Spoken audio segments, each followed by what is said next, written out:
In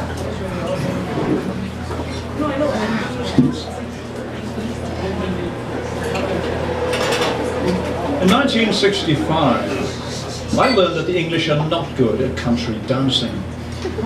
6 of us had rented a holiday cottage in France, and the locals told us we must not miss the International Folk Dance Festival due to be held some days later in the next town. Clearly, they were convinced that it was a major event, so when the time came, we joined them on the crowded bus to the festival site.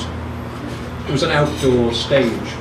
We'd been expecting a fairly modest display in this rural location, so we were impressed by the talent of the dancers. There were athletic Ukrainians, graceful Hungarian gypsies, there were Irish step dancers, and Austrians and the French themselves, and the Spanish, passionate and dramatic, swooping around the stage like eagles. At last it was 5 o'clock. We were ready to leave, but our village friends motioned to us to sit down again. It seemed it was a late English entry. They were Morris dancers. Now, you're not familiar with this probably, but the ancient English Morris dance has agricultural origins. It's like a maypole dance, except there's no pole, and the participants are not little girls. On the contrary, they're beefy adult males. They wear embroidered smocks and boots decorated with ribbons and bells, and they carry white handkerchiefs and they wear flowered straw hats. They also carry short sticks, which they clash against the sticks of the other participants during the prancing steps that constitute the dance. It's not a sophisticated entertainment.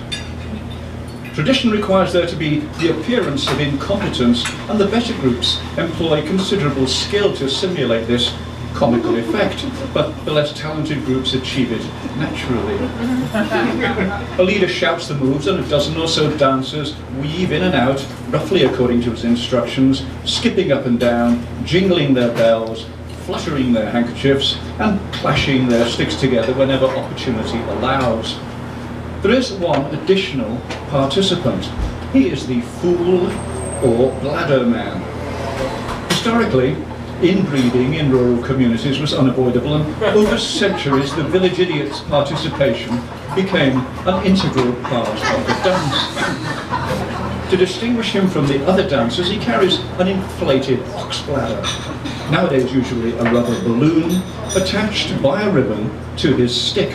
During the dance, he weaves about erratically, swatting at both onlookers and dancers with his ox bladder without any discernible provocation. Custom dictates that the leader should be a little drunk, and the dancers usually a little more so. The resulting chaos, further disrupted by the unpredictable bladder man, is a performance feature which Morris dance devotees particularly value.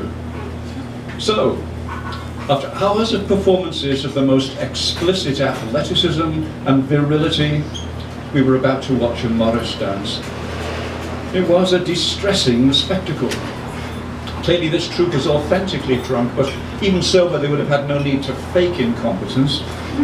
To accordion and fiddle accompaniment we watched them blunder about, skipping, colliding, fluttering, clashing sticks, and relentlessly jingling. The bladder man was a whirlwind on the stage, his ox bladder flailing in every direction, and the unfortunate fiddle player the object of so much of his attention that her playing suffered badly. Quite early in the performance, perhaps as the result of earlier offstage quarrels, we saw the stickwork become increasingly combative. The collisions more violent, and an air of hostility replaced the tipsy good humour of the beginning. The audience was first stunned and then amused. Happily, it was soon over. The bladder man, dizzy from his exertions, sat down suddenly and heavily in the middle of the stage. The other dancers continued to stumble past him, and he for a while swatted at any who came within reach, until the leader skipped by and stepped emphatically on his balloon and burst it.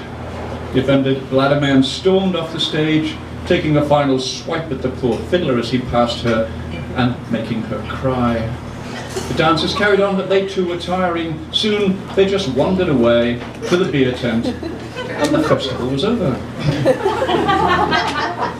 On the bus back to our own cottage, we were treated to many friendly examples of what in the French countryside passes for wit and irony. Once more, we were told amid a chorus of sardonic Gallic shrugs and chuckles, the English self-esteem is demonstrated, such grace, such subtlety, such artistry, such, how do you say in English, such panache. Shortly afterwards I came to Canada. 50 years later, I'm still here. Among the hundreds of reasons I chose to stay was the 3,000 miles of protective ocean between me and the nearest Morris dance.